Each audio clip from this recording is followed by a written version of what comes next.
Hi everybody, it's me, the Fetch, host of Inside the Eye Live. Before the Sunday mainstream media political pundit talk shows, there is Inside the Eye Live, where we break down some of the weekly mainstream media talking points before the talking points even get aired. Add in some entertaining stories, weather, cats, intriguing and informative guests, and you get one of the most listened to Saturday morning streaming media political talk shows going today. And it's all right here on our flagship station, Revolution Radio at freedomslips.com. So join me, the Fetch, for Inside the Eye Live every Saturday morning at 10 o'clock a.m. Eastern. It is truly intelligent media for the politically aware.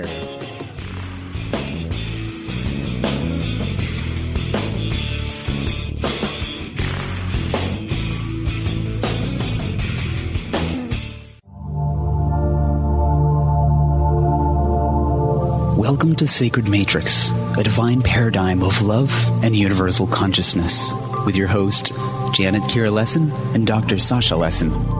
Together, we transform the world. And now, here are your hosts, Janet Kira and Dr. Sasha Lessin.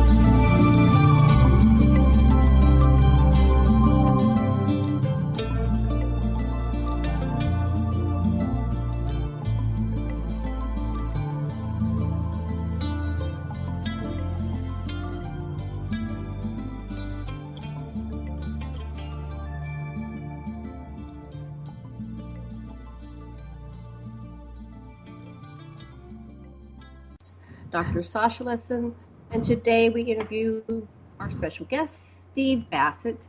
And Stephen Bassett is a leading advocate for ending the 60-year government-imposed truth embargo regarding an extraterrestrial presence engaging the human race. 1 second. He is a political activist, lobbyist, commentator, columnist, and conference producer. He is the founder of the Paradigm Research Group, the executive director of the Extraterrestrial Phenomena Political Action Committee, X-PPAC, the creator of the Paradigm Clock, and the executive producer of the X Conference. Since 1996, Bassett has assisted many organizations and initiatives making the case for 1, an end to the government's truth embargo, and 2, open congressional hearings to take testimony of former military and agency employees, witnesses to extraterrestrial-related events and evidence. He has appeared on hundreds of radio and television talk shows and in numerous documentaries, delivering the message to millions of people, the likelihood and implications of disclosure, the formal acknowledgement of the ET presence by the governments of the world. Dr. Lessin, what would you like to say before we bring on Steve? Well, those of you who've been listening to our program know that disclosure has already happened for most of the world's population. But there's a question of when and how will it be made official? Will it be by Pope Frank or President Putin or Barry or Hillary? Who's going to make the big announcement? And can Steve Bassett push one of those into doing it? Come and tell us, Steve. Welcome to the show, Steve. Nice to be with you again, Janet. It's nice to be with you, and Sasha. Always a pleasure. Yes, we enjoy having you here. We're having a little bit of an echo. There we go. Disappear. That may be a little better. Okay. Yes, thank you. Whatever you did made it work. So we're in an election year. We've got this these letters you've written to Hillary Clinton. Would you like to tell us a little bit about what's going on with the Rockefeller-initiative and Hillary Clinton and Podesta and the whole gang? Oh, yeah. Is that all? just that? Yeah, that gang there. What are they up to? Well, I'll tell you. Let's provide a little background here for your people. It's 2016. It's essentially 71 years since the end of World War II. The greatest war in history, the biggest war. More countries involved, more people involved, more weapons involved, bigger weapons, more deaths, you name it. It was it. It was the summum bonum of the human experience, meaning war is what we do, and this was as big as it gets. And at that point, the human race perhaps had a chance to say, okay, look, we pretty much shown what we can do. Now let's take a different path. We cannot continue to have wars because we are now so dangerous, so destructive, our weapons so powerful that everyone will suffer. All will be destroyed. And we didn't take that path. Instead, we began immediately building on the weapon systems that had emerged in 45 and created as many nuclear weapons as we could. Not only we, but when I mean the human race. Ended up being 8 countries total. They maxed out around 80,000 nuclear weapons. And along that period, the 70-year period, which is essentially one lifespan, and almost 3 generations, we had dozens and dozens of what I will call proxy wars, meaning that we came up with this rather amazing idea that, I say amazing idea, clever idea, that we couldn't have more maximum wars using the best weapons we had, because that would destroy all of civilization. So we came up with this idea of mutually assured destruction, meaning we can't have a nuclear war. So as long as we agree not to have a nuclear war, then we can have all the conventional wars we want. And this was primarily an understanding between the Soviet Union and the United States. And the other countries that ended up with nuclear weapons took a while to come on board. Though once they did, some of them participated in these proxy wars.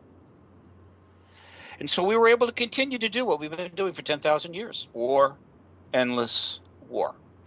Millions of people have been slaughtered. Huge amount of infrastructure has been destroyed. And the environment has been definitely damaged.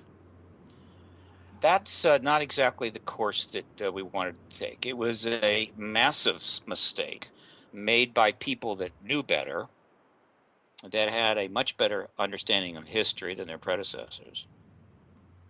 And in that period of 70 years, we spent an untold number of trillions of dollars. It's really hard to know exactly how much, very difficult to calculate. I have looked at it a little bit, but counting all nations that have participated in these wars, we could be talking in the range of 100 trillion. Now that's $100 trillion that could have been spent on infrastructure, on human condition, you name it. Name all the positive things you could imagine. Imagine what you can do with $100 trillion. Instead, we spent it on wars, destruction, weapons, rebuilding what we've blown up, and then blowing it up again. That's the last 70 years. But it gets worse because something else really became an issue, really for the first time in the middle of the 20th century. The population had doubled to 3 billion in just 50 years. It would double again to 6 billion in just 45 years. So starting around that point with 3 billion people, and also with the higher technologies that we had developed, particularly in the area of chemicals, we started producing them by the thousands, we started having a massive impact on the environment beyond anything we'd ever seen before. Our behavior had been bad for thousands of years, but we couldn't impact the environment that much. Starting in the mid-20th century, we could. And so for the next 50 years, we have pretty much gone after the environment itself. We've made a few efforts to seem to staunch this process. We've recycled the odd can and bottle, developed a little bit of alternative energy and what have you. But these efforts have basically been the equivalent of sweeping the beach while a 1,000-foot tsunami is heading actually crashing on the shore. And so the environment literally came at risk. Naturally, given this huge waste of resources, given the pressure on all social contracts from the huge population increase, which is now 7 billion heading to 9 billion, and given a failure in general to reassess the social contracts and policies in the light of this, eventually the inevitable took place, and we're starting to see the breakdown of systems, economic systems, environmental systems, financial systems, political alliances and policies, dysfunction everywhere you look. It took 70 years to get here, and barring something dramatic, the outcome is fairly predictable. A catastrophic 21st century with unprecedented death, destruction, disruption, dysfunction, chaos, bad behavior, breakdown in virtually all systems, including religion, which I think eventually will be overwhelmed by this mess. Now that's, to me, an objective analysis. I'm not a conspiracy theorist. I'm not how would you say, a apocalyptic person. I don't build underground shelters. I'm not a prepper. I understand why people are thinking that way. I understand why apocalyptic television and films are everywhere. It's unbelievable. With just in the last 20 years, you are seeing program after show after movie after show, all about apocalyptic and post-apocalyptic themes. I'm in the process of trying to catalog these, and I'll eventually put it up on the website. But we're talking hundreds and hundreds and hundreds of programs, all about apocalyptic things. I call it apocalypso. Yeah, apocalypso. Hey, not bad. Not bad. Similar to the title. I have a song I'll send you from a friend. Okay, it's similar to the about apocalypso. Yeah. Similar to the movie titled by the Mel Gibson movie. Okay. Which is sort of about the same thing. But so this we are experiencing this process, this breakdown at all levels, our emotional levels, our subconscious level. It's affecting our health, even in the developed countries. And we're seeing, of course, and no matter where you look, whether it's the economic sector, the political sector, the religious sector, you are seeing the manifestations of these dysfunctions. You are seeing the rise of demagogues in politics. You are seeing the rise of massive radical religions. You're seeing the display of extraordinarily extreme behavior by modern standards, maybe not so much by 6,000 years ago, but we thought we'd moved on. You've seen radical economic swings and so forth, and ad infinitum. Now, why is this background? Why am I telling you this? Because you tell us. Exactly. Well, yeah, no, I intend to. At the very same time that we began this 70-year journey with what I like to use as the demarcation point is the dropping of the bombs on Hiroshima and Nagasaki. Not the test at Trinity. I mean, we could have tested the atom bomb, but not used it on humans. But we couldn't resist, and so we did. And so when we dropped the bombs on humans, that was a message, a subliminal and above liminal message to everyone that human beings, in this case it was the United States, but trust me, plenty of others would follow, are more than happy to literally pollute the atmosphere, the soil, and the water with radioactive materials with half-lives of thousands of years, and two, eviscerate, incinerate men, women, and children as part of our standard 10,000-year operating system. And that this was going to go on, and we were going to arrive at the ultimate outcome. It's a powerful message. I don't think humans are the only one. Go ahead. Yeah, I was going to ask you a question. Do you think that the extraterrestrials were monitoring us and noticed when that event happened? Like that was kind of like in that Star Trek movie when they had warp drive, the Vulcans came. Do you think there's something like that was happening? The extraterrestrials said, okay, now they've gone into the atomic age. It's time to pay attention closer. That's what I was about to say. Go ahead. Though it's not like the Star Trek movie.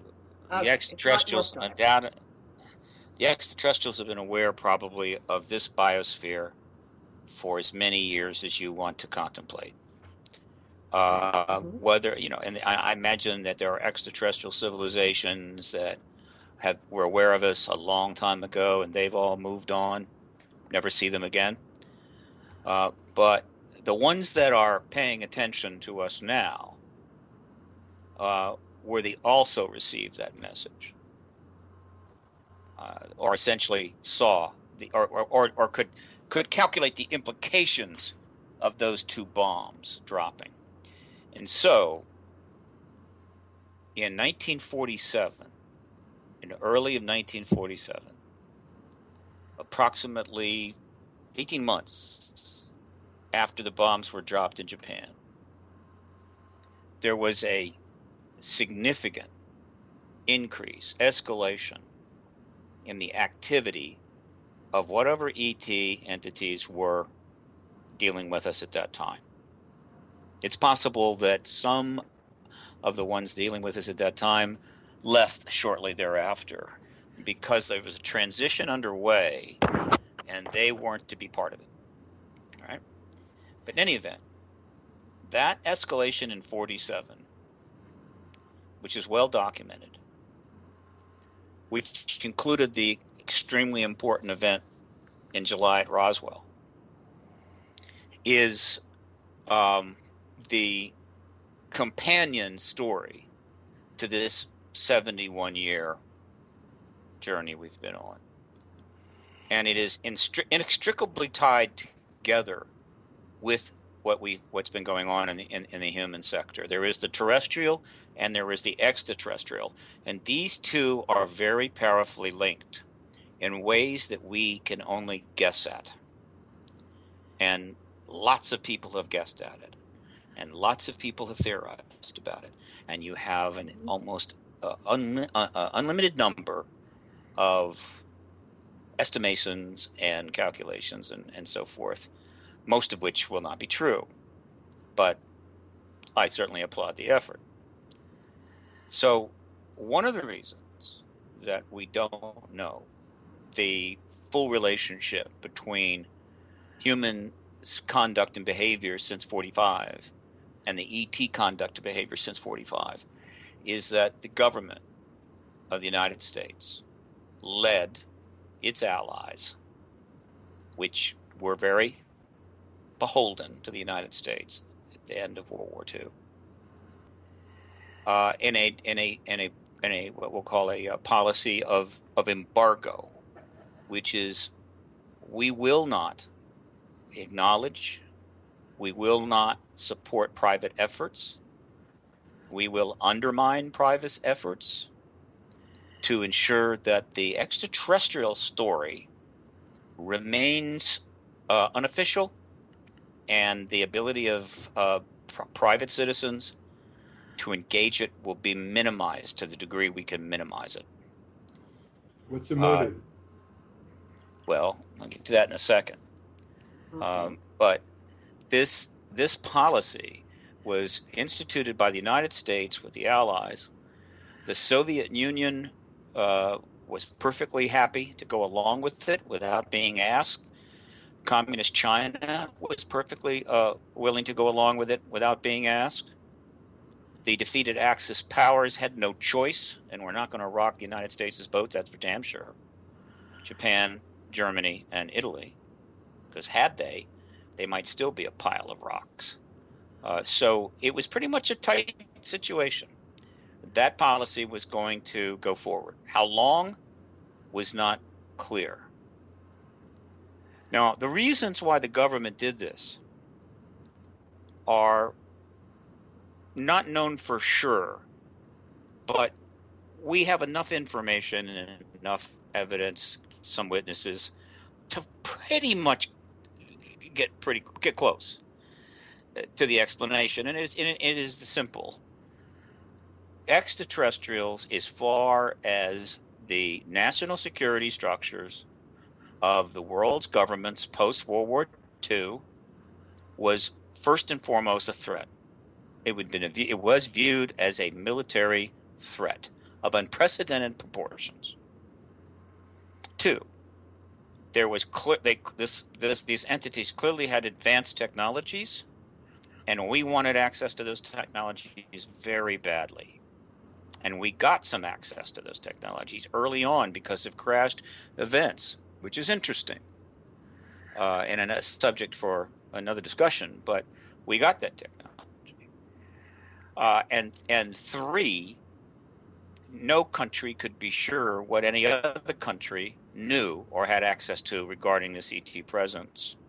And four, and this is the clincher, by the time the escalation of ET activity in early 47 takes place, it was clear to the political leaders and the military leaders that the world governments were committed to a nuclear arms race. Yeah. And that there was going to be a huge stockpile. I mean, we were going to build up nuclear weapons. We were going to create hydrogen bombs. We were going to create missiles to put them on. That was underway. And they had no idea what the outcome of that would be. And so given all of those things, as far as they were concerned, the average American citizen and politician, frankly, did not have a need to know about what the government knew on this issue. And that efforts to undermine the ability of any private citizen, which was easy for the communist Chinese and the Soviets, not a little more difficult for the West, but still doable, was completely justified in the national security status. And that's what they did. And they had the means, they had the technology, they had an absolute a license to do it under the National Security Act of 1946. They had everything they needed and unlimited funds, not only to maintain the truth embargo, but to study the ET phenomena and study the technology of those craft. And so that policy was put in place. There was no consideration given, I think, to the alternative, meaning what would happen if we announced the ET presence? What would happen if we went public in 47 and said, well, we won the World War II is over. We have a lot of rebuilding to do. We don't want to repeat that again. And by the way, it turns out we're not alone in the universe. And there's extraterrestrials here. And we need to engage that. I can make a case, and hopefully one day I'll be able to make that case in some fine academic setting, sitting across from some fine professor who thinks he knows so much about this subject, that had they done that, we would not have gone down the path that we went down. But that's, 20/20 hindsight. But it's clear that no consideration was made for that option.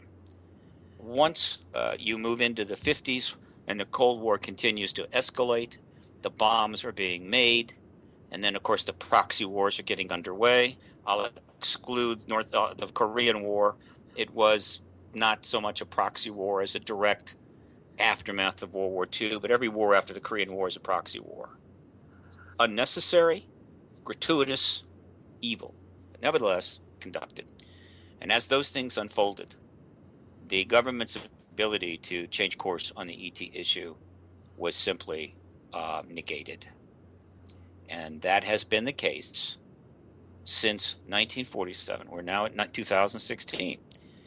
And the only reason that you and I are having this discussion is there was another major change that took place during that 70 years. And that was in 1991, when the Soviet Union decided to make a change in policy, break up the empire, some of which, not all of which, but some of which was obtained through invasion, even outlaw the Communist Party, and engage in what we'll call capitalistic or capitalism, create companies and interface with the Western world's economic systems. Some say they basically lost the Cold War. We won the Cold War, whatever. Call it win, loss. The point is that was a sea change.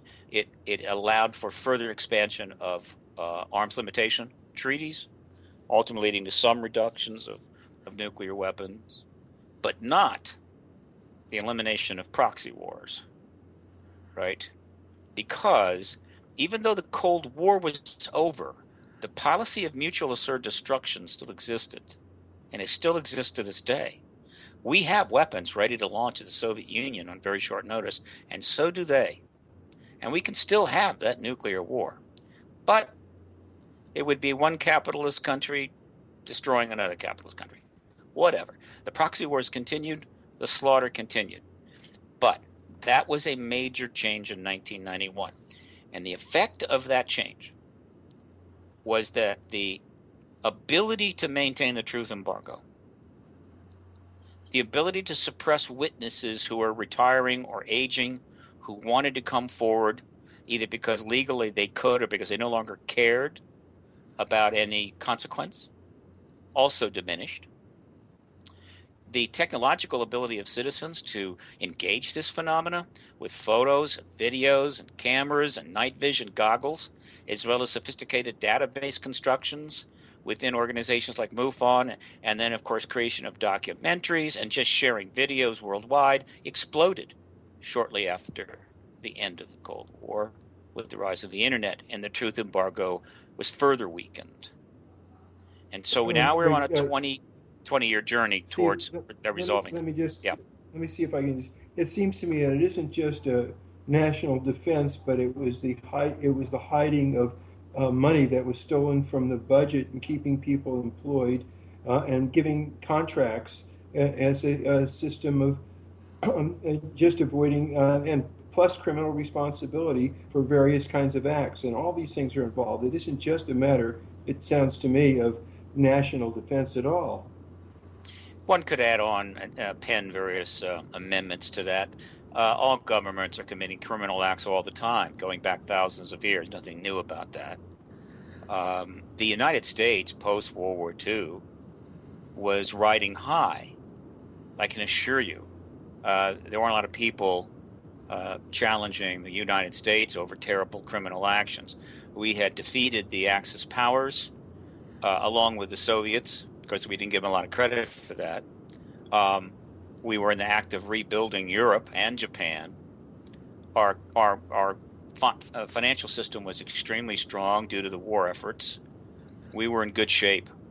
And so I can assure you, they weren't hiding, evil or bad. The people were going along with us, not because we were bad, because they thought we were the saviors of the world. Right? Now, as the truth embargo goes forward, there were some things done in service to the truth embargo, which would be viewed now as illegal or distasteful. But I can assure you that there were much worse things happening that had nothing to do with the ET issue. The major powers have been abusing their power. They have been acting illegally and doing bad things forever, but certainly they're also doing it after World War II. But that's the fact that we exploited and undermined regimes in South America and overthrew governments and polluted their environment is not the reason the truth embargo is going on. There is this belief among some that, and I don't quite share it, but I'm close, that the disclosure event will be like opening Pandora's box or opening up the can of worms, and all the worms will come out. And there will be a reflection and analysis of the behavior of nations going back perhaps all the way to 1946. That is possible. But the fact is that, in many instances, the people that committed these crimes, the people that were part of these pilots are dead. They're gone, or they're so old nobody cares. I think that in general, governments would prefer to operate in high secrecy and be able to abuse power with minimal risk, and that's a fact. I think that's a factor. Yeah, and it's consideration. But it isn't enough to have maintained this truth embargo for as long as it was. The truth embargo could not have been maintained if a lot of very good people, smart people, well-meaning people in government supported it, and they did. And I gave you the reasons why. Without that support from the good people, the benefits to the bad people would not have been sufficient to keep it going. And so we are approaching a sort of major event, which is the disclosure event. And it is far more profound than the end of World War II. It's far more profound than the end of the Cold War. It is a transition, a state change of a magnitude unprecedented in history. And it is possible to make a very sound intellectual case that this event, this door to a new era, is the only thing that we have available to us to prevent the inevitable outcome of human policies and actions which still presently reflect a worldview that goes back 10,000 years. And here's the punchline, I believe the extraterrestrials fully are aware of that. I believe that their actions and activities have been connected to this process with the idea that it would assist in leading to a disclosure event. And their reasons fundamentally for participating is that they have a certain appreciation for not only sentient life, but for biospheres.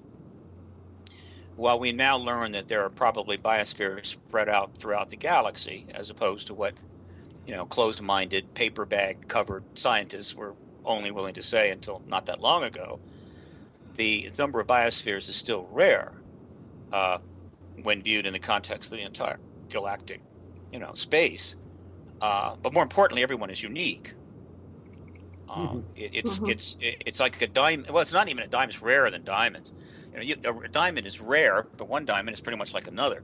Each biosphere has taken billions of years to develop, and every one is profoundly different from every other one, and unique and highly special.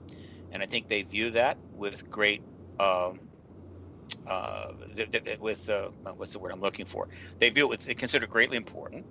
But then, not all biospheres have sentient life. For 99% of the existence of the Earth's biosphere, there was not sentient life. Now there is. Not only sentient life, but sentient life that has the ability to be spacefaring.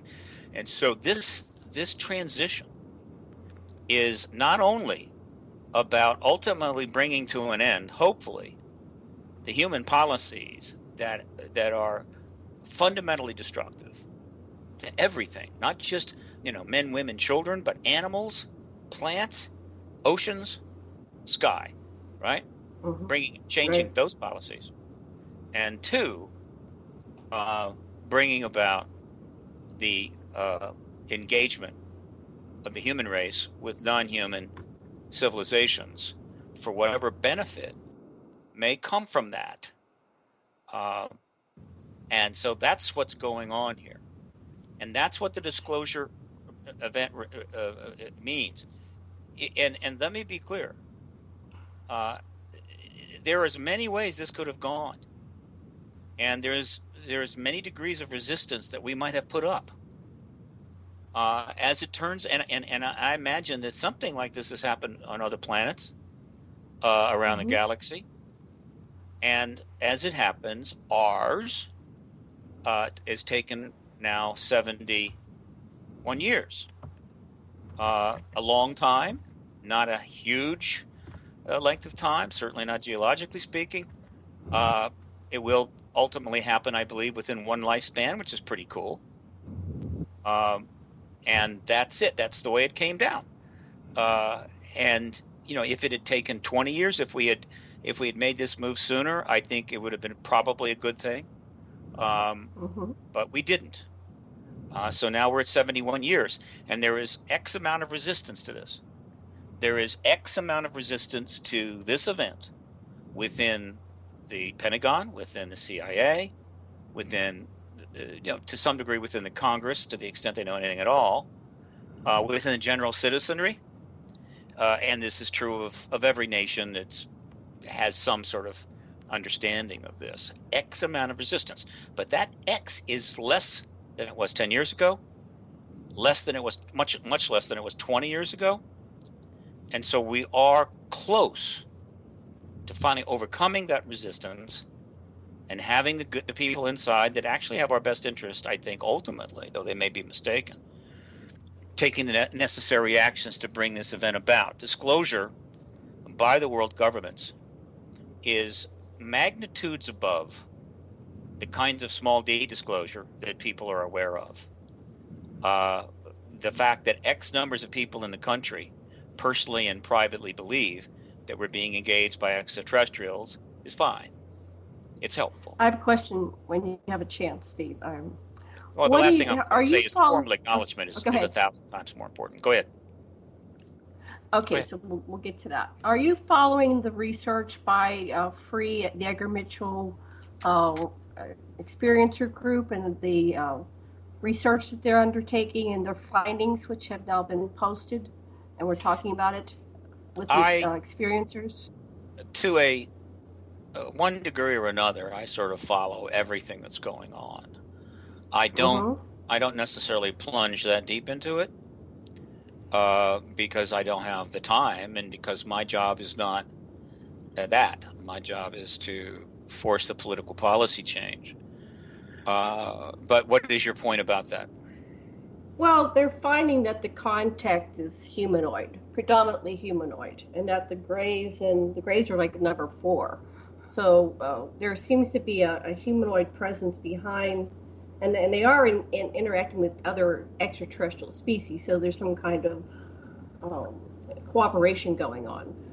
And there's a faction that appears to be increasingly good as the time goes on. People, when they reevaluate their experiences, they move it from a negative experience to a positive because they start to reflect on what happened.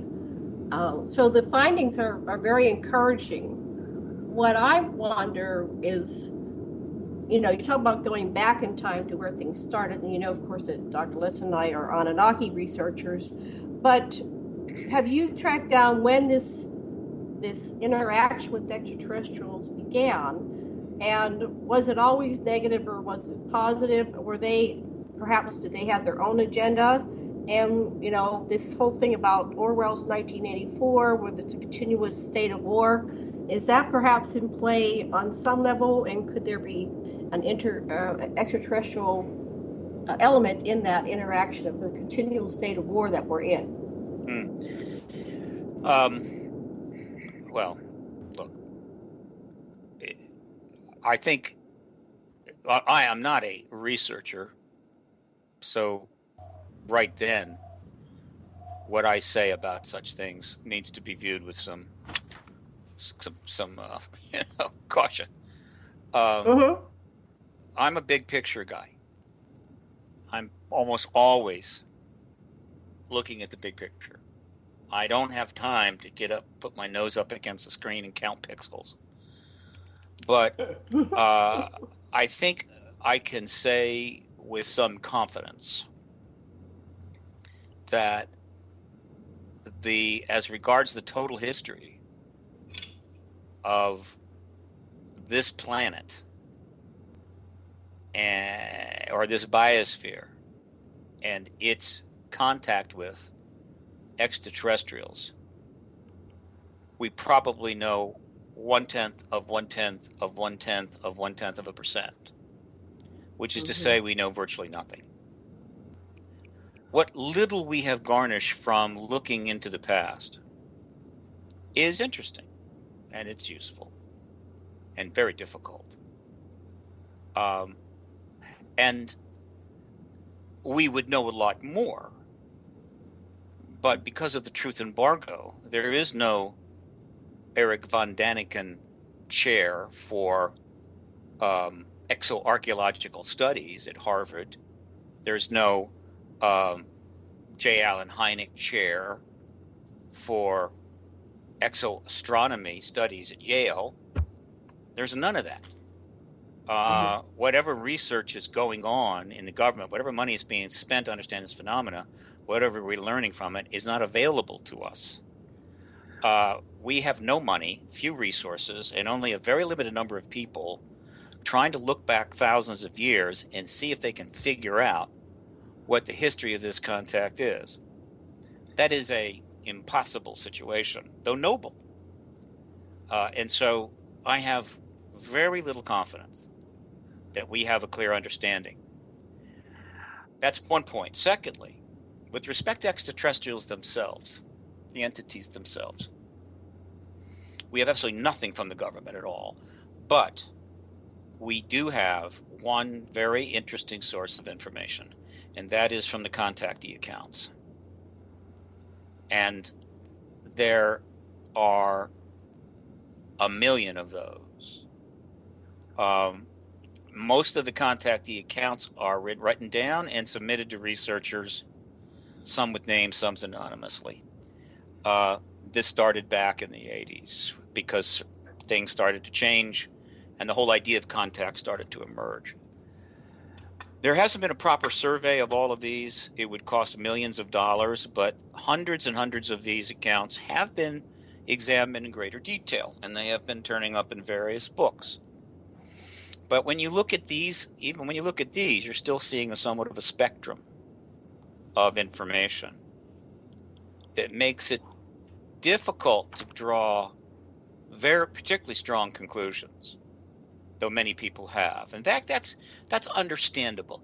The truth embargo has basically kept us leashed up for 70 years, and nothing is more interesting than the unknown, and humans are constantly wanting to explore.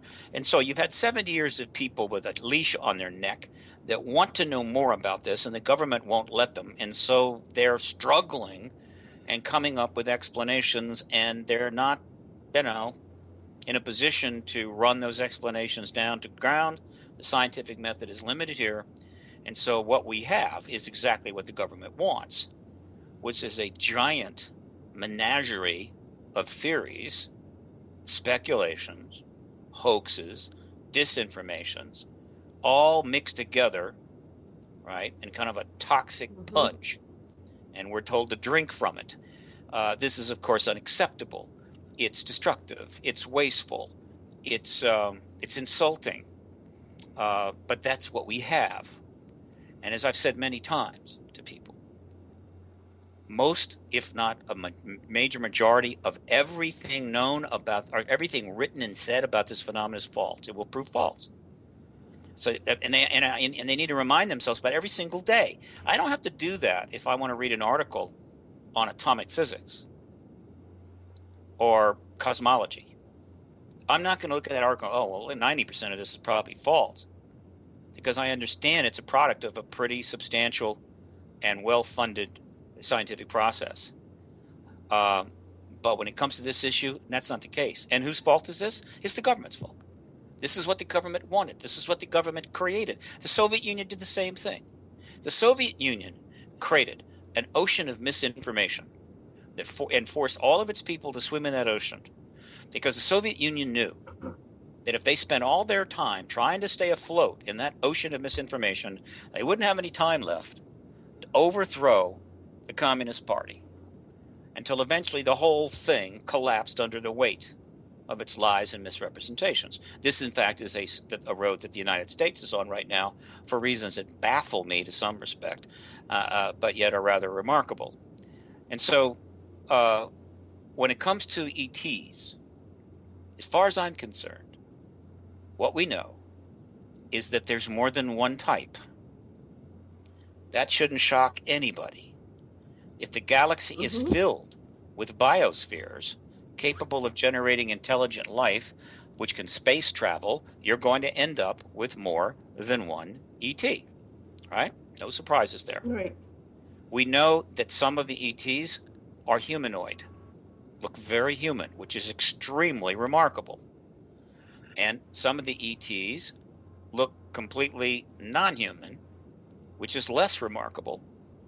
And some ETs seem to have not be from here, but have characteristics which seem to point to DNA that would be or could have come from our biospheres. These we know. We know that. We know that they are doing procedures on people. They're using technology and instruments. We know that they can read their minds. We know they can project images into their heads. It seems that most of them can do this. I'm not aware of any that can't, but that's, that certainly can't be proven. We know that. We know that they can engage people purely in their minds, or they can physically take them. We know that they can come down on the earth and be here and apparently not be concerned about the air or biological contamination. We know that they die. These are the kinds of things that we have a pretty good idea. After you get beyond this, I don't think we know so much. And so I don't pretty much get behind any of the more elaborate theories, speculations, projections, predictions, and guaranteed certainties that come out of people. And as I just wrote in a commentary that I just sent out to PRG's list, you would have gotten it. And frankly, now that you've reminded me of this, I think this is well worth covering. Hang on just a second, because this is Sure. There's a reason that I put this out right now. Let me be clear: we're close to disclosure, right? I don't want to beat that horse to death. Hope. We are close to disclosure. I know what could stop it, and that could happen. But barring something like that, we are very, very close. Okay, and because of that, I put this out, and essentially, here is what I wrote. As disclosure draws closer, these are things you can expect to see happen. Hoaxing. There's a trickster component to human DNA. We love to hoax, do stunts, play pranks. It's what we do. UFO ET hoaxing will increase, perhaps dramatically. Over the decades, hoaxing around the ET UFO issues has been constant, and the government propagated ridicule component of the truth embargo has played a significant role. You can hoax a bomb threat to an airport, all in fun, right? Wrong. You go to jail for 10 years. But you can conduct any manner of hoax about the ET phenomena without consequence, and that is going to get worse. 2, predictions. People are going to get excited and start predicting things. Predictions will follow. This is also human nature and understandable. Just keep in mind that most of these predictions will be arbitrary and wrong. False witnesses. Disclosure will be the biggest show on earth. Lots of people will want to be on the stage, whether or not they have any connection to the issue at all. Real witnesses. You can expect real witnesses to come forward, more of them. As disclosure approaches, many legitimate military agency political witnesses may feel they can finally step forward. Obviously, assessing this process will be complicated by the false witnesses. All that can be asked is the public and the media do their best in applying reason and common sense. Elaborate stories. These are essentially hoaxes of a very advanced level. You will be presented stories of great complexity and depth with long histories. They will be quite entertaining, and they will be completely bogus. Opposition. As disclosure approaches, given it will be the most profound event in human history, there are many who feel it is not time. We should wait until we are more technologically or spiritually advanced. We should let the government decide, etc., etc. Some of this opposition will be legitimate reflections of concern, and some of it will just be propaganda. And then disinformation. This is the most difficult task facing the public and the media as we move to disclosure. All of the above that I've just mentioned may include orchestrated disinformation in which some truth is embedded in order to undermine and slow down the disclosure process itself. Some of this will be conducted by private citizens who are simply not ready to face the truth. And some of this will be managed by government entities. The latter, of course, will be the most sophisticated. The government is very good at information manipulation. In the internet era, such actions are easier and more available to more people than ever. Website cutouts are already operating. And by website cutout, I mean a website created by a government entity specifically to affect and impact what we think, believe about something, or even affect our actions or undermine efforts to, quote, petition the government. They're already operating, and their number's going to grow. A great challenge facing the current generation is navigating the minefield of bogus websites being created by governments, corporations, nefarious NGOs, etc. This minefield is perhaps the leading reason to get an excellent education. The uneducated will be the victims of this new reality, which is to say, and I'll finish here, much effort, time, and money will be required if the paradigm shift that is coming and the post-disclosure world that follows is going to be an honest transit and service to all and not just a manipulating few. The truth costs. Lies you get for free. So that is my long response to your question. I am not interested in trying to figure out which organization has got it right, which contactee is legit, which witnesses is probably good. It is almost impossible to have the effort and time to do that, but rather pay attention to what comes forward. Don't simply embrace it. Don't assume it's valid simply because it's on the internet or the person says it must be true or whatever thing that they may say or whatever quote substance is put behind it. Don't assume anything. Take it all in to a degree, but understand that until disclosure takes place, there is little or no chance of resolving the vast majority of this material. Mm-hmm. And we are essentially forced by the government to go round and round in circles, chasing our tails, chasing shadows. That's what they want. Because as long as we're doing that, we are not putting pressure on them, which is to make another point. And I say this not in a – I'm not really trying to be overly critical. I'm not trying to be condemning. But rather, let me say this. If over the last 70 years, and particularly over the last 20 years, if the thousands of people who have been engaging this issue in whatever way, little research, little writing, little media, had put 50% of all that effort time into challenging the government's policy, we would have already had disclosure. But they bought into the truth embargo. You rarely see it talked about. There are still many people in this field don't even believe it exists. And they have gone round and round and round. And when you go round and round and round, you don't get anywhere. Mm-hmm.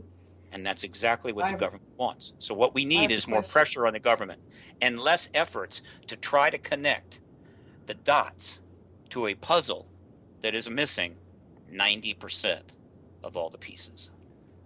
So how do we know the truth when it hits us in the face? Or how are we going to be able to really understand what's going on, even if some official comes out with the information? They'll disclose a bunch of lies. They'll just disclose a bunch of lies, right? And then we'll go, we got disclosure, but it's just another propaganda. Right, we got about 2 more minutes before the break. Yeah, go ahead. Couple of points. One, disclosure in many cases is the acknowledgement of a truth that people already get. So it's not like, in other words, it's a formal acknowledgement of a truth that's out there the government won't acknowledge. So that's fairly straightforward. If the government says there's extraterrestrials here, the vast majority of the people are going to go, oh, yeah, we know that. So that's an easy one, right? Yeah. Then you see what information comes after that. Well, is the government going to lie? Maybe they won't. Maybe they'll try to be as truthful as possible. But if they're not, well, we're going to have to challenge it. We're going to have to sort it out, triage it, But the difference is that in the post-disclosure world, there will be no lack of interest, no lack of attention, and no lack of resources to sort through and come and attempt to understand and separate the wheat from the chaff. We don't have those resources now. We will post-disclosure. And so the government's ability to lie about this will be dramatically reduced post-disclosure, and the government knows that, which is why those that believe we cannot handle this truth are still resisting disclosure, because they know that once that cat's out of the bag, they can't put it back in. So that's the best answer I have. But, the human race has been trying to find truth for thousands of years. Some things took thousands of years to figure out. Recently, we can find something new about the world or about science in a couple of months. But it's not easy, and it costs a lot of money. But when it's done well, we build a society on truth. You cannot build a society on lies. The United States made a commitment to this after World War II, that we would try to build a society on lies like the Soviet Union. This was a catastrophic mistake. All right. Well, we'll pause at that. We'll be back in about 3 minutes. Thank you, Steve. Thank you, listeners. Be back soon.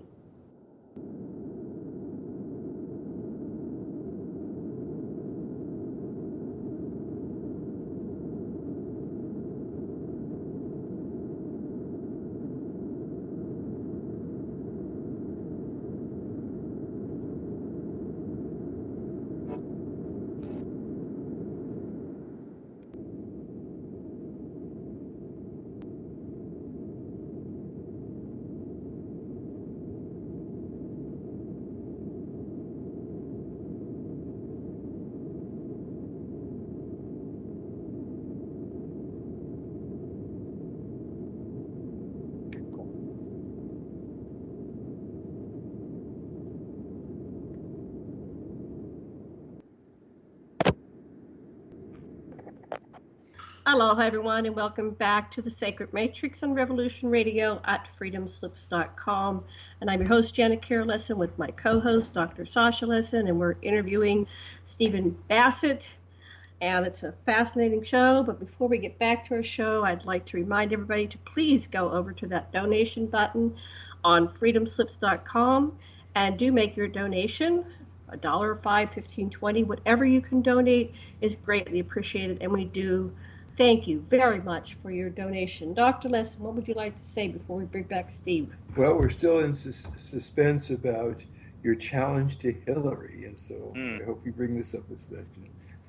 Yeah, you wrote an open letter to Hillary. Mm-hmm. Could you explain what that was about and your intentions? This is the latest. Is she going to really read this? I don't care if she reads it. This is the latest maneuver in the chess game that's underway right now in Washington. We've talked about this on your show before. The truth embargo ultimately will end. There's a number of ways it can end. One is another nation can preempt the United States. In other words, another head of state can do it. That could happen at any time. And that happens, the truth embargo will be over, and the U.S. will follow suit pretty quickly. So that's one way.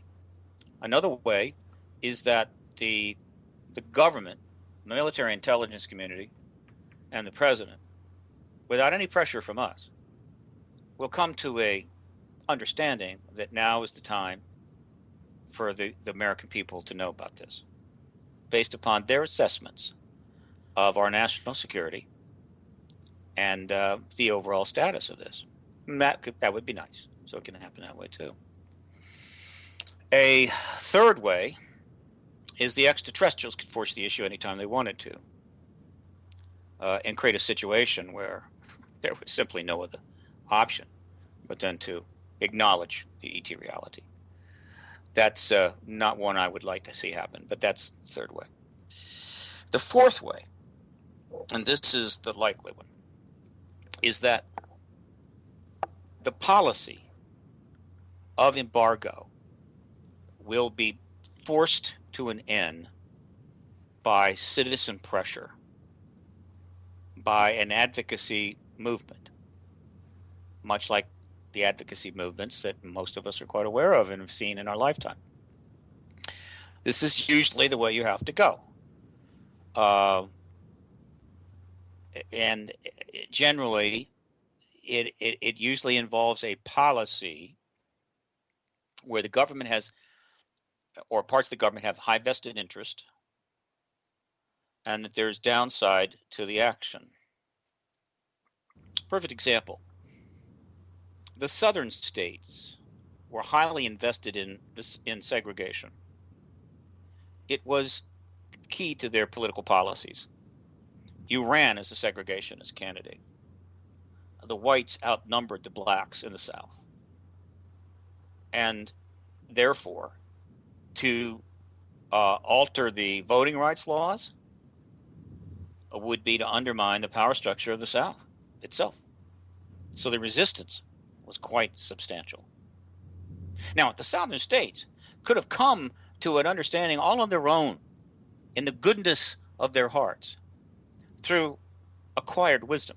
And the governors of these states back in the early 60s could have come together, had a meeting, and said, it's time to end segregation. It's for the best for us, best for the country. It's the right thing to do. Not a chance. And so segregation and the civil rights laws were passed because of massive advocacy pressure put on those particular states, with collateral pressure put on the federal government, which had kind of been sitting out on the sidelines of trying to avoid getting involved, mostly because they needed the votes. And that policy ended. That's exactly what's going on here. The problem is that we're dealing with an issue so extraordinary and a circumstance so unusual as regards past advocacy movements that the degree of difficulty is simply very big, very large. Why? One.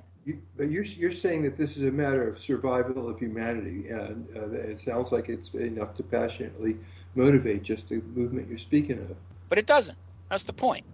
It doesn't motivate it. Look, the amount of people participating in the truth advocacy movement for disclosure is a fraction of what it should be.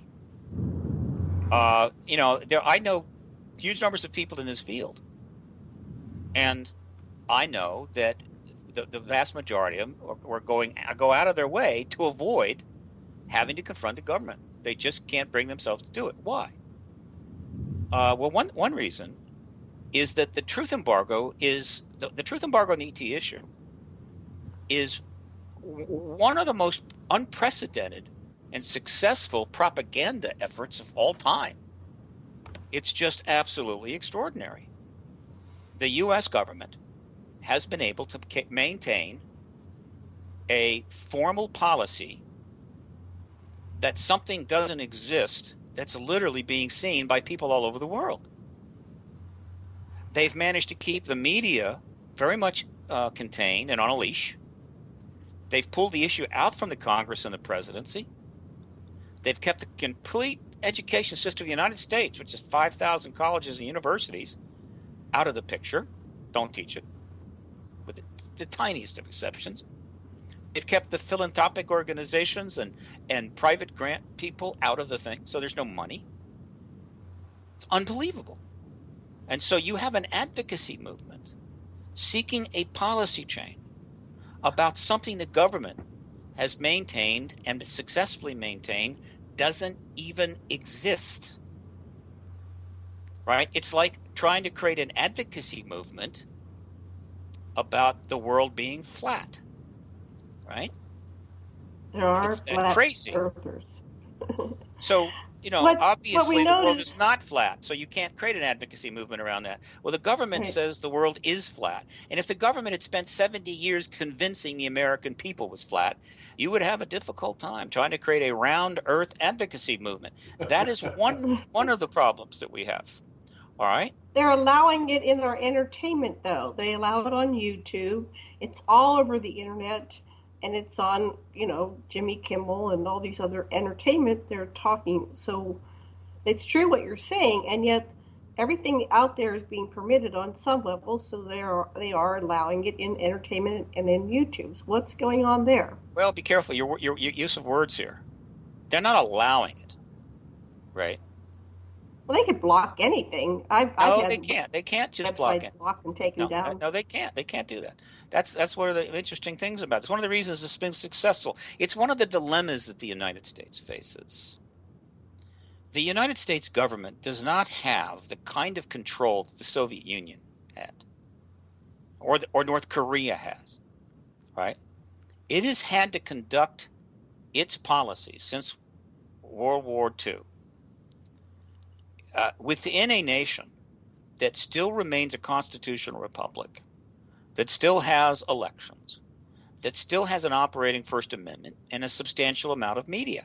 The Soviet Union didn't have that. They controlled the media. And if you really put up a fuss, they put a bullet in your head. Or they sent you off to a gulag. The government has had to conduct this policy within the parameters of this country.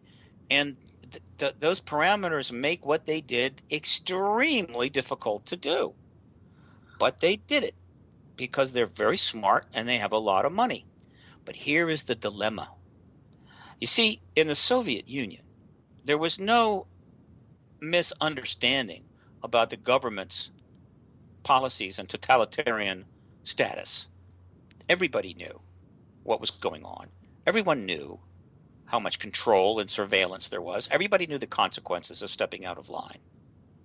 In the United States, the government has been able to do a lot of these things in such a way that a very substantial number of the people of the country believe everything's okay. We're not the Soviet Union. There aren't any gulags. We're a good country. We don't do bad things. We don't undermine governments. We don't bomb women and children. We don't start wars unnecessarily. We don't pollute the environment. People believe this. Now that's ideal, right? The people in the Soviet Union knew exactly what they were dealing with, which is why its collapse was inevitable, and it's already happened. Right? It lasted from 1918 to 1991, 73 years. The United States is now 240 years or something, roughly 230. Right? It's lasted a little bit longer, but one of the reasons that it gets away with a lot of what it does is because its propaganda is better. We have created the most successful propaganda operations in history. The best propaganda is that which controls how people think, and they don't even know you're controlling them, right? And you stay within certain parameters, right? It has to be done very well, and they have done it pretty well. And so, essentially, what you have is a lot of people that normally would go to the ramparts, march, dig in, fun, do whatever, in order to end this truth embargo, except they can't quite convince themselves there is one. And a great deal of people, not only that, see the thing about the truth embargo, it's not just about convincing people there's nothing there, so move along. They also have created their own forms of intimidation.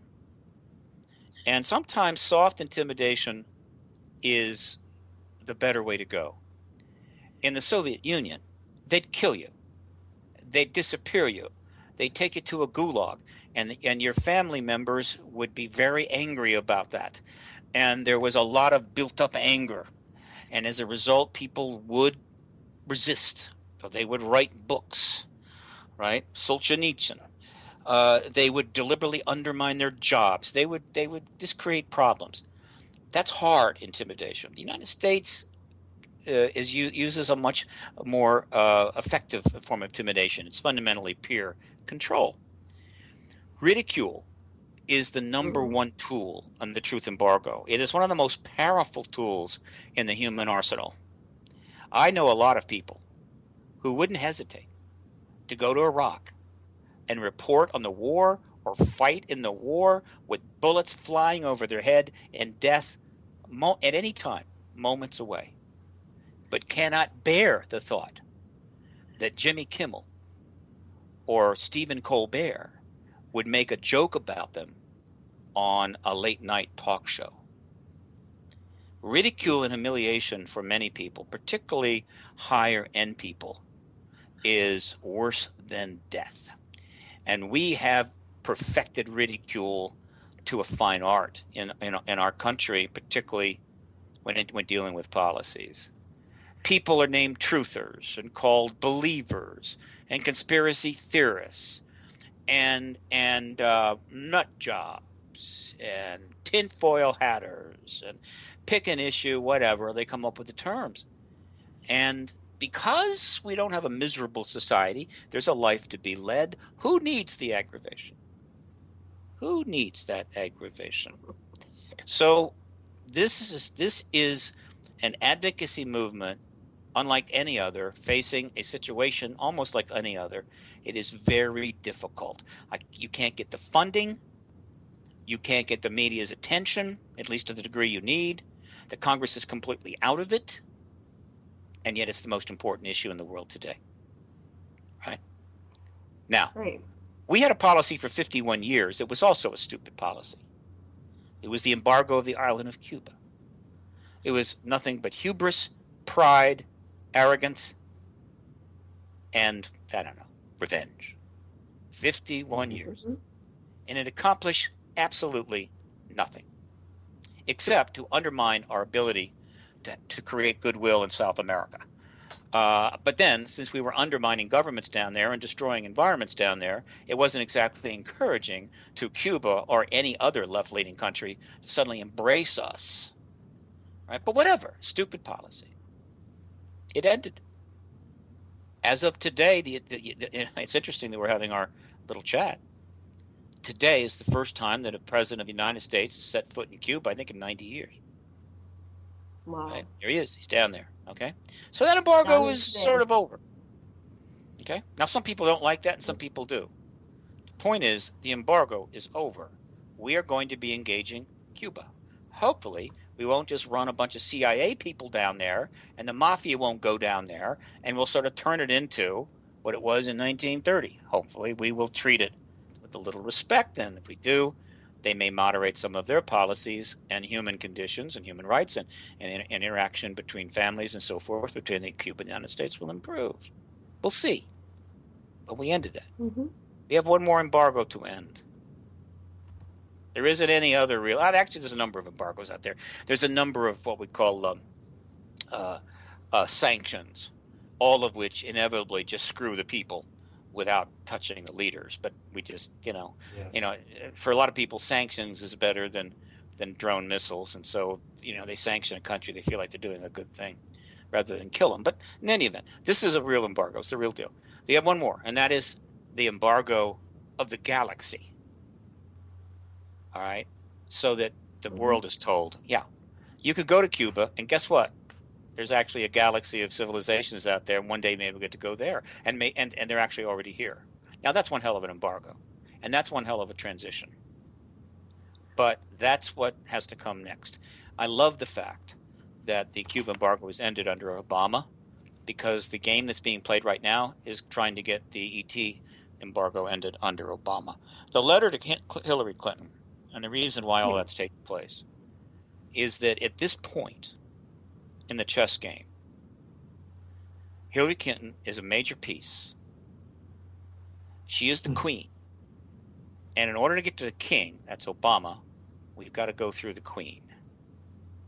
So that's what's going on here. Why her? Well, she seems to be playing chess with you, because we noticed your presentation at well, you might have presented at other places, but I was there in Laughlin, and there was your presentation, and by December, that presentation and a lot of your logic was being it was in the news, in articles. And holy crap, somebody watched Steve's presentation in Laughlin, and then Hillary starts with those statements. Go ahead. Here are the pieces on the board. President Obama is on the board. Hillary Clinton, John Podesta is a piece on the board. All right. The media. Right. Actually, the media are like pawns. There's a number of them, pieces on the board. All right. PRG is on that board. And so, I could add a few more, but that's the general situation. Bill Clinton, definitely a piece on the board. Now, they're not on that board by accident. There's a reason. The reason the Clintons are are pieces on this chessboard as we approach the end of this chess game is because it was, they didn't ask to be. It was forced on them, not forced on them, but it was history simply arrived at their door. They engaged the Rockefeller-Initiative. They were involved in the Rockefeller-Initiative for 3 years. And we have the proof, and then we have the documents on that. And then they tried to forget about it and never talk about it again, and they were successfully able to do that for 20 years. But as of March of last year, that all changed. PRG was able to punch through to the media finally on the Rockefeller-Initiative. Part of the reason that was worked is because of the citizen hearing on disclosure. That had included 3 hours of testimony in the Rockefeller-Initiative, was seen by thousands and thousands of people. A full 30-hour DVD set of the whole damn thing was delivered to every House and Senate office. All of the House and Senate offices have been provided access to it, online access to it. And the media is being given access, and articles are pouring out. And if you go to paradigmresearchgroup.org and you click on the link at the bottom, and that link says, let me see, it's like the Paradigm Research Group, that's the top page. And the bottom link is CPRG political media coverage. You click on that, and it literally opens up a massive compilation of politically what's been going on since April of 2014. And the amount of political coverage on this issue is now greater than it has been in the previous 68 years. Hundreds, probably I estimate 1,000 articles have been written around the world, foreign language press, referring to the Rockefeller-Initiative, the Clintons, Podesta, Hillary, and so forth. They are getting requests from reporters. I know this because the reporters are telling me, and they're not responding, meaning no answer. But that's what's their answer is would be important. What's really important is they're getting these questions. They know the press is closing in. Now, Podesta finally did respond in a careful way, and it's the first time he's responded to the media on this, to Vice, pretty significant website, the Vice website, and that was Daniel Uberhaus's article. He responded to him around mid-January, all right, of 2016. Hillary Clinton responded indirectly by taking questions from Damon Steer of Conway Daily Sun. That was on December the 30th. Since then, more articles have come out. So the chess game is that Hillary Clinton, who desperately wants to be president, her campaign chairman, John Podesta, who's been connected to the issue for 20 years, and her husband, President Clinton, who's been connected to the issue going back to 93, are trying to get her into the White House, while this advocacy movement is trying to get her to speak to the ET issue and tell us without any nonsense directly the truth regarding the Rockefeller Initiative, what happened, why it didn't succeed, why did they do it, and why didn't they talk about it for 20 years. They don't want to do that. But the White House is still 10 months away. And so they have a tough situation. The chess pieces are closing in on them. They're approaching checkmate. But checkmate is by not her. She's the queen. The king is Obama. And when the media finally forces Secretary Clinton to go public with the truth, which was absolutely something she needs to do. If she wants to be president of the United States, she better start talking truth, because people have just about had it with her triangulations and her game playing with the truth. The moment that begins, the president and the Pentagon, I think, have no choice but to cut a deal as quickly as they can that will reach the necessary mutual understanding that will allow the president to go forward, assuming Putin hasn't done it before then. And then Obama's the disclosure president, hopefully before the convention.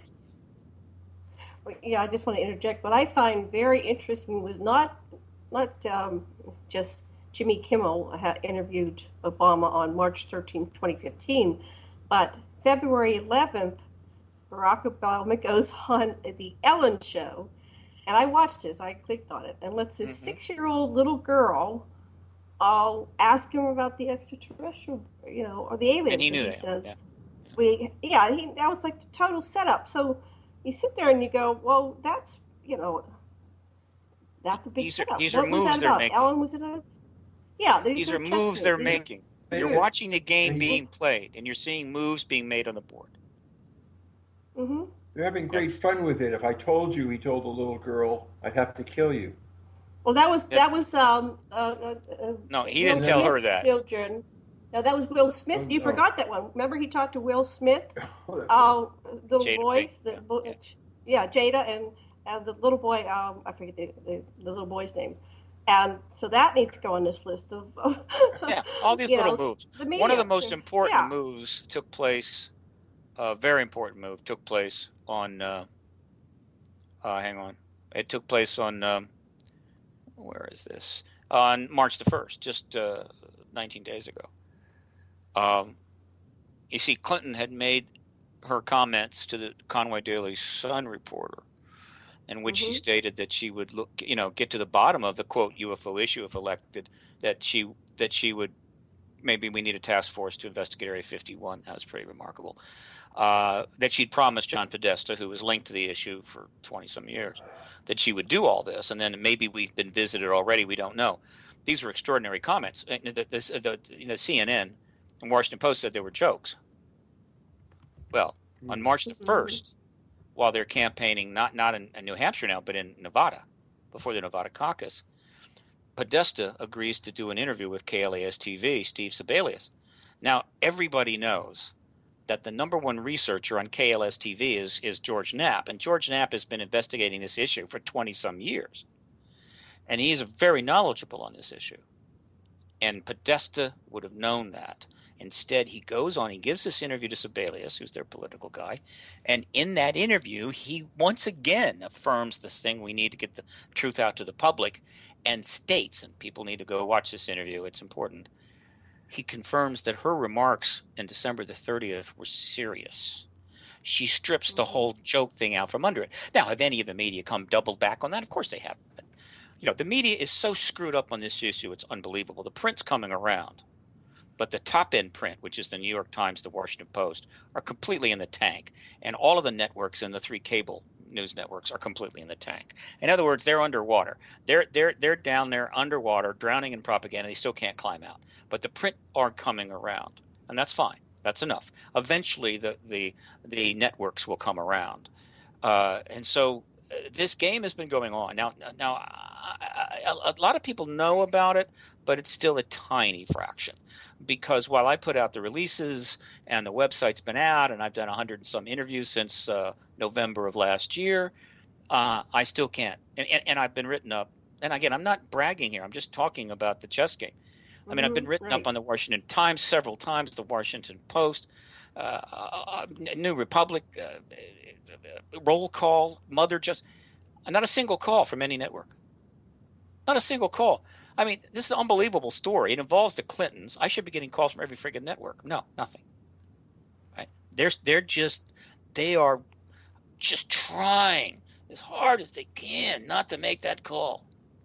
Because they know when I turn up on CNN and get into this, that takes it to a whole nother level. But whatever. The point is that the game is closing in on the Queen, that's Hillary. And at some point, something's going to break, hopefully before the conventions. I would like to have the American people know this information before the candidates are picked.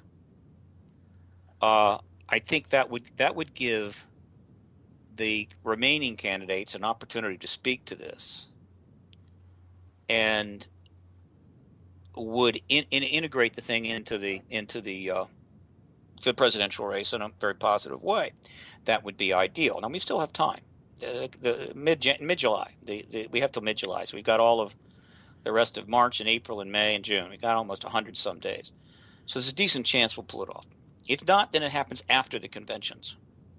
There'll only be 2 candidates for president at that point, and one of them is likely to be Secretary Clinton. Now, at that point, I will admit, at that point, having obtained the nomination, which has been a struggle, but once she's nominated, she can't be unnominated. And so at that point, it may seem to her and her strategists safer for her to finally broach this than now. The primaries are a mess, as everybody knows. I mean, it's a 10-ring circus. It's just nonsense. And so anything can happen. And so it's like, for them, it would be like, God, we can't have this break before the conventions. I get it. I'm not going to give them that luxury, though, because I don't trust them. Period. I don't trust any of them. Why wouldn't she wait? Why wouldn't she wait till she was elected to say? It's not a question of waiting. I'm sure they would much prefer that she make it to the White House. Once she's in the White House, she has the White House shield around her. And so if they all get together and decide, nah, it's too soon to tell the American people, it's going to be very tough to pressure her. Because once you're in the White House, you're shielded. So they would love to get to the White House. But the chess game is playing out too fast. I don't think it must have been advantageous in their strategy to say something about it in the first place. Yeah. Otherwise, they would have later. Do you think somebody may have been pressuring their hand, like either you say it first or we will? Well, no. The strategy is this: if nobody asks, I'm not going to say anything. However, enough people have asked. In other words, X amount of pressure is being put on the Clinton campaign on the Rockefeller-initiative issue and the ET issue. Enough pressure that they recognize that it's not. This thing may finally blow up before she gets to the White House. Because there's a lot more reporters out there, and there's even bigger venues. And when they start hitting them with questions, this idea that they'll just refuse to answer, that ain't going to work. And so they realize that they may not be able to make it all the way to the White House. And so they've had to come up with a strategy that provides them a little cover, a little inoculation, if they don't make it to the White House. And so all of these things that you're seeing, whether it's Clinton on Kimmel or Obama on Kimmel or Clinton on Colbert, the statements by, the interview with Podesta, the tweets by Podesta, all of these things are laying down a certain, I guess, track record or a history here, so that when this thing breaks, it doesn't look like they've been caught, flat-footed with their hand in the cookie jar. And suddenly I think that Hillary could talk about the benefits that would come from the sharing of the ET medical and energy technologies that would accrue to humanity from acknowledging the ET presence. There's a lot of things she could do, but ultimately, what she will have to do first is she's going to have to speak truth to power on the Rockefeller-initiative. Now, that opens up a huge array of questions. And it's going to be look, I'm not saying this is easy, and I'm not saying and I will say this. I can make a good case that once the media forces her hand on this, it could cost her the presidency. I can also make a case that it might get her the presidency. Let me give you that case. Okay. Hillary Clinton may be up against Donald Trump. Donald Trump is roughly the equivalent of getting in a boxing match with a person who's on steroids, cocaine, and possibly has serious mental defect. Just to say that, whatever you think is going to happen or whatever rules of engagement you think are going to take place in that ring, it's not going to be that way. And before you even figure out what's going on, you're knocked out cold. He is more than capable of beating her, without question, because he will do things and say things that the Clintons have never had to deal with, and the Clintons have got about as much baggage as any two people who are headed for the White House have ever had. And so she could lose that election. Not only that, but she still could face legal action. She could see an indictment. I have no idea what the odds of that are. I do know this, that last I checked, we have a Democratic administration, and the Justice Department of that administration And the FBI, who works for the president of that administration, is investigating this Democratic candidate. If this was a Republican administration, I wouldn't think twice. But it isn't. And so she could get indicted. If she gets indicted, that doesn't mean she can't be president. You can be in prison and be president. You could be in prison under multiple felony charges and run for president from prison and win. There is no legal barrier.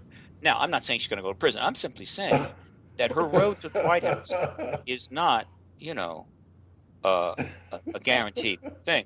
So, what happens if, say, post-convention, with Donald Trump as the Republican nominee, Hillary Clinton, under questions from the media, in debate, town hall, whatever the hell, brings out the Rockefeller-Initiative and starts to fill in the pieces and starts to take us down that road. Well, as I said, what happens is, because I know the media pretty well, is that there is about 10,000 questions that they're ready to ask. They just haven't asked them because they've been on a leash. They're like a dog in the yard, right, who has a leash that goes out 20 feet, and they're allowed to do anything that they can within 20 foot of the metal stake that leash is tied to. Once Clinton engages this subject in a formal way, that leash is snapped, and you got 10,000 dogs that have been wanting to explore that neighborhood for 60 years. And the questions are unlimited. Once those questions get going, they are going to go right past her, to her husband, to Podesta, to Panetta, and then on to the Pentagon. And that tsunami of media, which at that point will be unstoppable, that is what will force Obama and the Pentagon to get disclosure out of the way. There's no way they can say, look, go ahead. The next show they're going to be on, both Clinton and Obama, is the Jimmy Fallon show, because he wants them really bad. You can tell, because he opened the monologue, he was talking about it, and that was they're going to be on a number of shows. Yeah, there's going to be a number of shows. They you're running for president, you can't not do these shows. But talking about the aliens, they're going to talk about the aliens, and I don't think it's safe for Hillary. So Obama's on his way out, and Bill's already talked about it like several times. So they'll just have one or both of them on the Jimmy Fallon show, because he's already talking about it. He wants them. Well, something like that. Again, I predict. A question from Jimmy Fallon is one thing. A question from the New York Times bureau chief is another. What I'm talking about is the absolute serious side. There may be more chess moves here. They may continue to try to develop a kind of an historical record here as they move forward. But of course, they are playing with fire. Remember the Conway story, the December 30th interview with the Conway Daily Sun, that went around the world. I mean, I think maybe 500 print articles in English and foreign language, plus X number of local TV, clips, when they do a little thingy. I know it could have been 600-700 around the world. And in spite of that, in every town hall and debate since December the 30th, none of the moderators have brought it up, which is unbelievable. I mean, it's again, you can't. I wish if everybody knew as much about the truth embargo as I did, they'd all be out in the streets, right, screaming bloody murder, and this thing would be over. What would be the incentive for Mr. Putin or Pope Francis to scoop the Americans? To take for himself and his country one of probably the greatest political legacy in history. Go down, they'll build statues to him as the disclosure president, the great truth teller. It will raise the level of prestige of the Russia by a number of factors, and he will have, he's already been eating our lunch. Now he'll eat our breakfast and dinner. I still don't believe he's done it already. I'm still amazed that he has not done it. Yeah, me too. Right. Many have almost did. It's a more difficult situation. Xi Jinping's got 1.3 billion people. They've still got a substantial political control state, though they've got a lot of reforms and they've done a lot of things economically. But Xi Jinping may be a little reluctant to do it because he's got a much bigger management problem than Putin has. Putin, on the other hand, is ideal. I mean, I'm just amazed that he is continuing to defer on this. But if he does do it, Medvedev actually gave the hint, and Medvedev wouldn't do anything without Putin's approval. well, I believe that Medvedev's statements that were supposedly off mic to the reporter after his presentation were intentional. I think it was a statement to the U.S.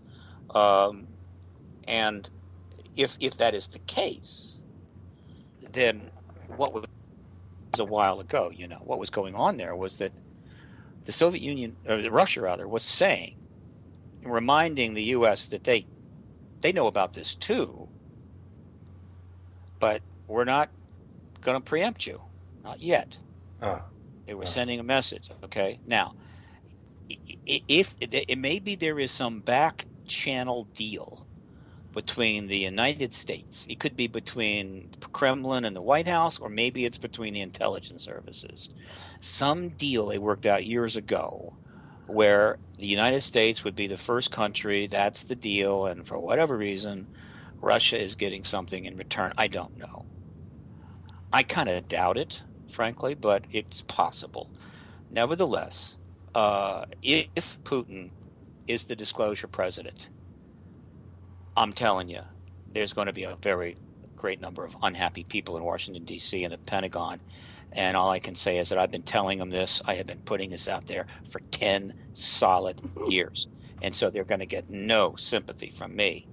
I'm not going to have any empathy for them. I'm not going to feel their pain. They will have earned that catastrophe by being intransigent, by being arrogant, dismissive, and continuing to operate in what I call human operating system 1.0. They got to grow up, and they got to realize that the truth will be the most important currency of the 21st century. Yeah. Wow. And then there's the Pope. They've got great telescopes. They have wonderful archives. They have lots of information also. And would he make a coup for the Catholic Church by announcing? He wouldn't. But I'll tell you, the Pope is political, and he's been doing some interesting things. As you know, the Pope is one of the principal reasons why the embargo on Cuba is over. He triggered that. Yeah. He's triggered a couple of other things.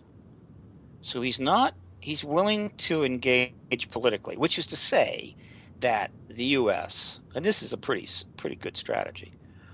The U.S. could have told the Pope to go pound sand. I mean, the point is that the U.S., there are plenty of people in the U.S. that wanted the embargo on Cuba to end, and so why the Pope can't force the United States to do anything. By bringing it up the way he did, he gave the U.S. and the president kind of the excuse to do it, right? He gave him a little cover there. The Pope wants it. Let's at least think about it.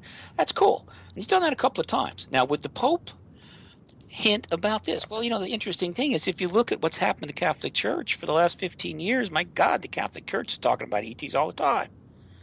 Yeah, they are. It hasn't come out of the mouth of Pope Francis yet, but it has certainly been coming out of many of their functionaries, whether it's Funes or Kamsamala. I never can pronounce his name. Kamsamala. Cosmo, I can't remember his name. It's very hard to fit. And then of course you got Corrado Balducci. So in a way, they're sending hints too, but it hasn't come directly from Francis. If Francis was going to make a case that it's time for the people to know the truth, it would not be public. This would be something he would whisper in Obama's ear or in Putin's ear. This would not be public. This is, believe me, on a scale of 1 to 100, Cuba is about a 10, and the ET issue is 100. And so, one solution would be for all these world leaders to simultaneously announce it. Yeah, well, organizing that, good luck. I mean, it's not going to happen, right? I mean, that just wouldn't happen. You said earlier that you wouldn't particularly want the extraterrestrials, or you said something on if they manifested the disclosure themselves. Yeah. That wasn't. What was behind that? Your logic? It's simple. It will be extremely disturbing, upsetting. This is the Independence Day scenario, or just in general, the force majeure. The day the Earth stood still, the whole thing. Right. You have 7 billion people on this planet that are living under approximately 200 social contracts. Those social contracts are pretty important. If it wasn't for that social contract, the next time you go driving, somebody's going to smack into you at a red light or at an intersection and kill you. But the social contract says that you stop at a red light. Well, there's a million things like that make up our social contract, though they ultimately stem from the fundamental documents, the Constitution, and to some degree the Declaration of Independence. Every other nation has these social contracts. This is what keeps order. We already know, in spite of these 200 social contracts and these constitutions and all of their strictures and laws and protocols and good intentions, that the human race is unbelievably violent. And we're killing each other all the time. Now, you break those social contracts and you want to see violence? Yeah, I'll show you some violence. If you want to see what it's like when a social contract is broken, you have to look at failed states. The social contract in Syria is basically broken. In Somalia, it's broken. It was broken in Cambodia. And all of these places are or were killing fields. Nothing but killing fields. And so you park major motherships over cities in order to make it quite clear that the ETs are here. Yeah, sure, the heads of state would come out on their balconies and say we're not alone, but by then there would have been major damage to every single social contract in the world. There would be fear, paranoia, some panic, distrust. It would be bad, really, really bad. It's one thing to have Independence Day on the silver screen. It's another thing to have it in reality. And to some degree, Hollywood, and by the way, there are plenty of smart people in Hollywood. There's no ETs are here, okay? Just take that to the bank. They do these movies, and a lot of these movies, in a way, are kind of sending that message, I mean, this could happen. Yeah, it's like preparation. That's all part of preparation. Yeah. But it's also a warning, right? The Hollywood is always warning about stuff. They warn us about the NSA with enemy of the state. They've warned us about, well,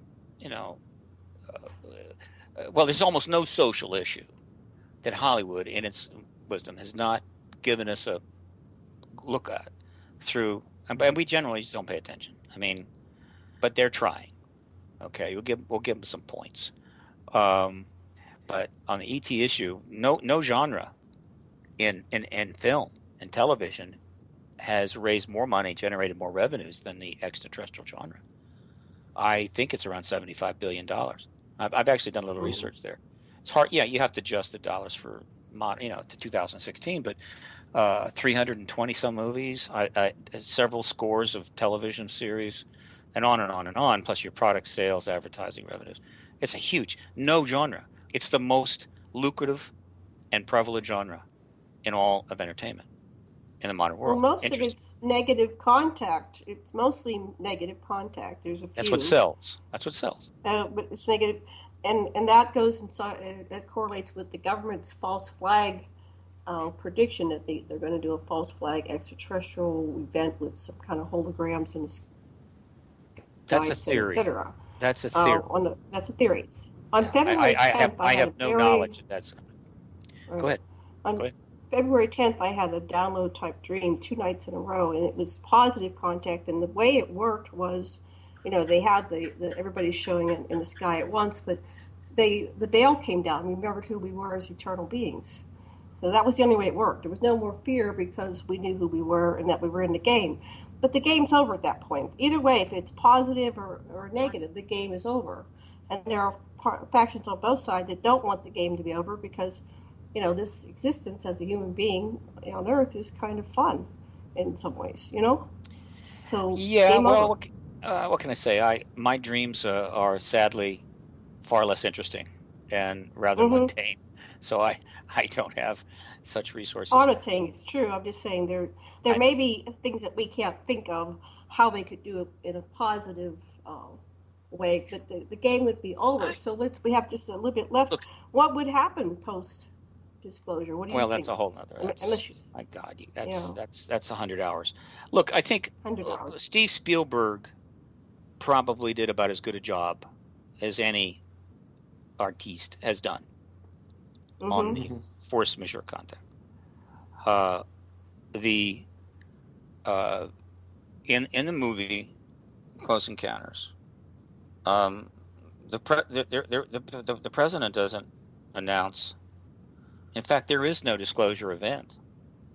And believe it or not, remember, all of this is, Mm-hmm. the final of the movie is happening in secret at Devil's Tower, and it's all screened off from the public, and everybody's told that there was some sort of a chemical accident, and nobody's there. You don't see the president making an announcement, and then they send these people off in a Serpo-like scenario.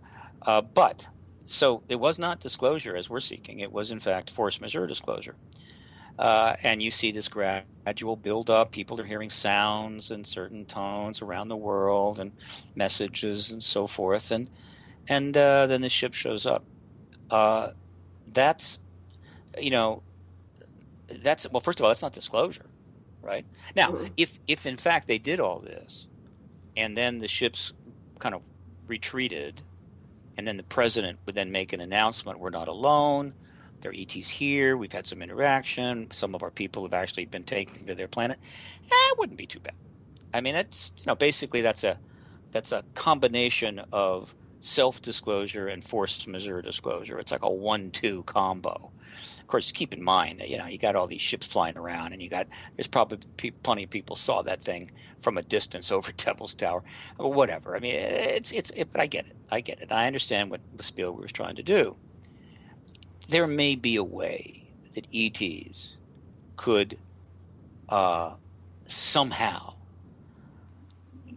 cross that threshold, but it doesn't matter. And whatever the ETs do, until it comes out of the mouth of the president, it is not a formal acknowledgement, right?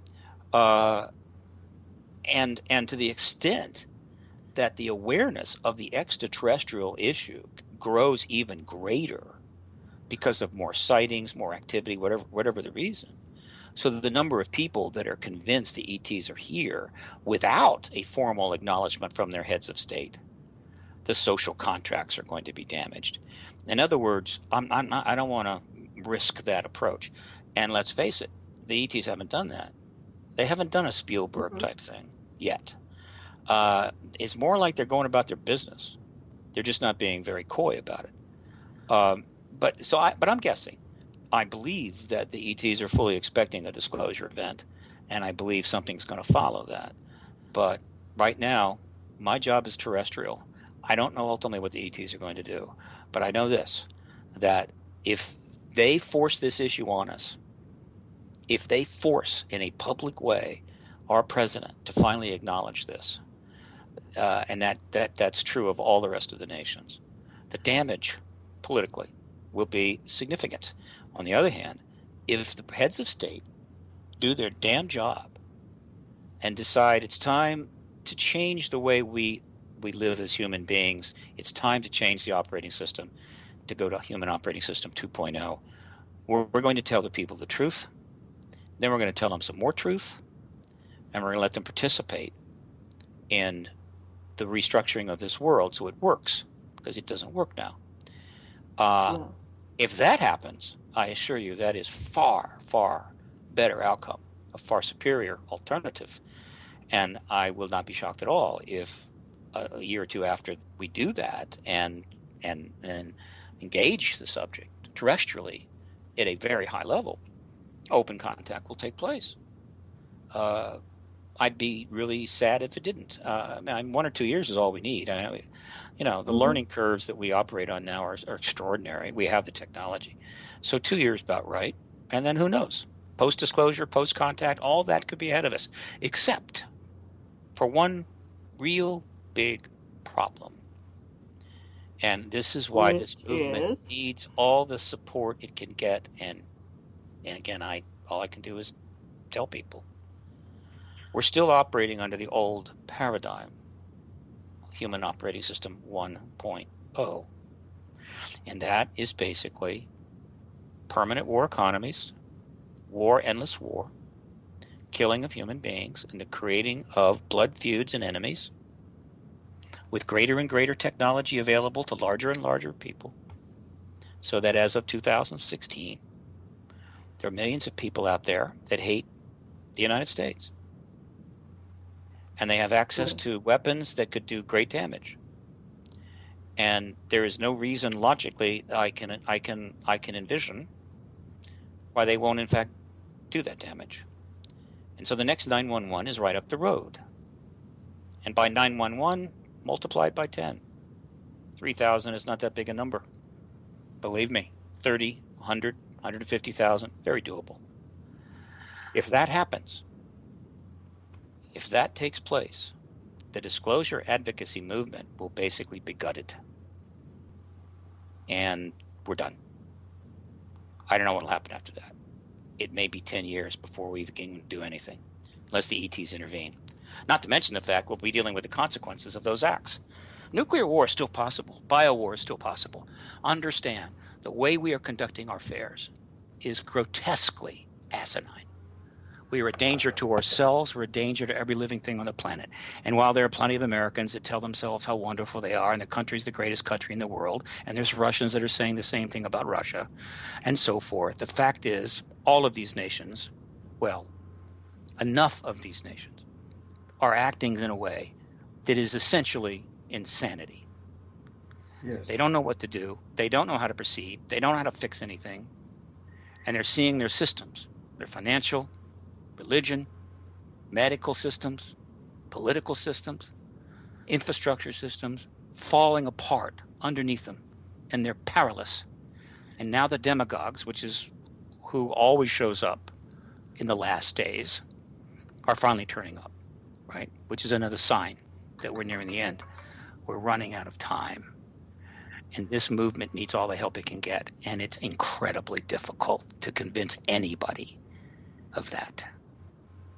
They just, either they're afraid of that joke being told, they're afraid the government will audit their income taxes, or maybe they just don't believe it. Or maybe they think it doesn't matter. But let me tell you something. The amount of money that's been put into this advocacy movement wouldn't have funded the civil rights movement for a month. It's been practically nothing because the propaganda of the U.S. government has been so effective. And it was the same thing with the Soviet Union. The Soviet Union basically had so much control over people that there really never was a significant advocacy movement. The state collapsed under the weight of its own stupidity. And because a couple of guys showed up, Shevardnadze and Gorbachev, who were willing to risk their lives. You know, Reagan did a lot, but he didn't risk his life. These guys risked their lives, believe me, to finally end that fiasco. But it didn't collapse under the weight of an advocacy movement.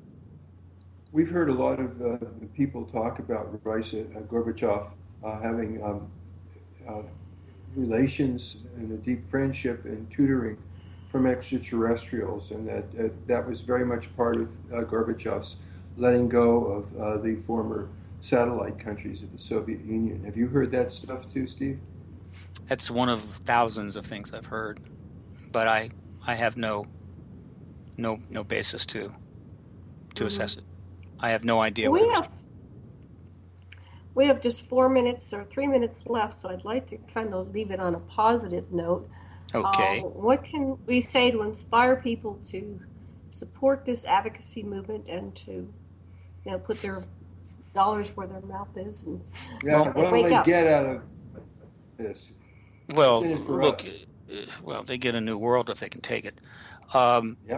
Look, this letter to Clinton, this is the fourth time I've written a letter. Each one is a little different, but it's basically the same letter.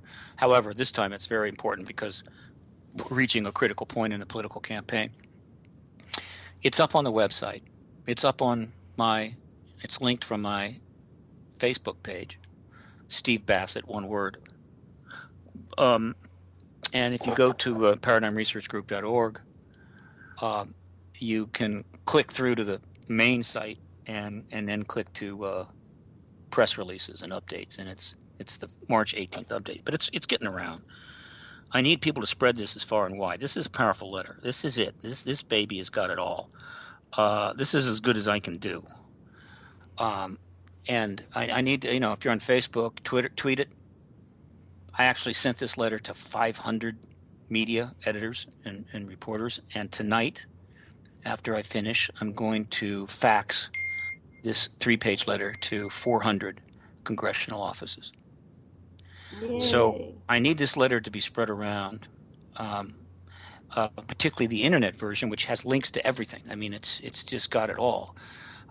So get a link up on your site to that. I'll send it to you. Okay. As soon as we get off the air. Yes. Get that up. Tell people to spread that letter as far and wide as they can. Tweet it, Facebook share it, send it to your list if you have lists, and just keep it going.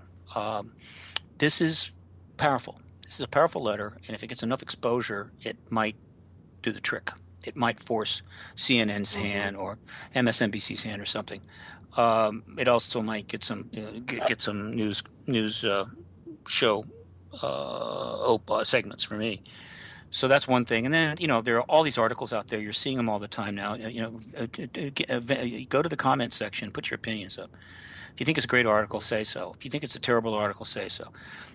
Reinforce the views. Let them know that there's something to this, and you need more of that kind of stuff. These comment sections, while we're in the early days of the internet, and so there's a lot of trolling going on. That's to be expected. And so the comment sections are often filled with some of the stupidest stuff you ever want to see in your life. But there's also plenty of good stuff. There's plenty of every comment is its own value, and so I need people to use the comment sections.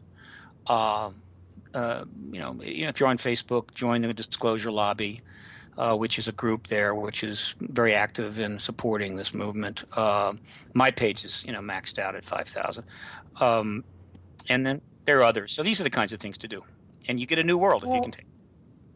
You can get a new world if you can take. Well, thank you so much, Steve. Thank you, Steve. And thank you, listeners, and love and blessings to everybody. Aloha.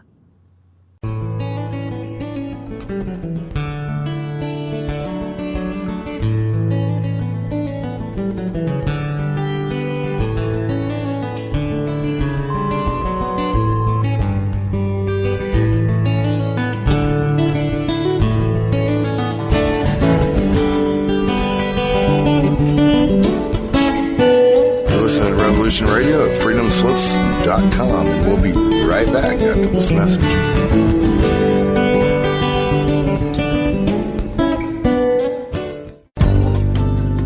Who owns you? If you're not in control, then someone else is. Join me, Ivy West, for Voices on the Wind, Saturday from 4 to 6 p.m. Eastern in Studio A. I discuss government, health, metaphysics, suppressed science, universal mysteries, little-known incredible facts, alternative energies, and even more than you can imagine. Won't you join us on Revolution Radio Saturdays from 4 to 6 p.m. Eastern for Voices on the Wind with me, Ivy West. There are lives in the balance, people under fire, children at the cannons. Because if your head's in the sand, your tail is a target.